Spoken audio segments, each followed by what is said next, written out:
This lesson is about identifying a theme in a text, and the theme is what the author is communicating about the human experience, and it's also a lesson to be learned about a topic. You can think of it like a moral.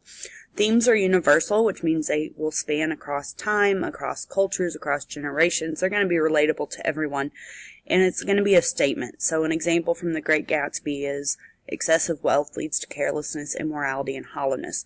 And how I identified that is from the options below. So you want to identify topics that are addressed over and over again. So in The Great Gatsby, I identified carelessness, immorality, hollowness, and excessive wealth. And then look at what happens surrounding those topics. What is the conflict? How is it resolved? How does the main character change? Or what does he or she learn? So I want you to watch The Present on YouTube. It's a Pixar short. I can't put it on here for copyright reasons. And while you're watching, I want you to identify topics that are addressed, the conflict, and how the main character changes. So just pause this video and go to YouTube and then come back to the video and push play.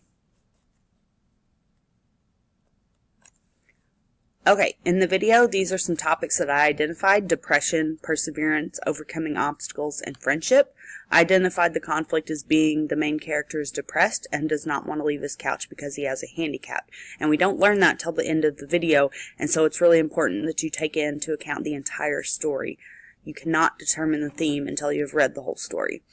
The character development, I said the main character sees the dog persevere through its obstacles when he falls because of his handicap, so he decides that he can too.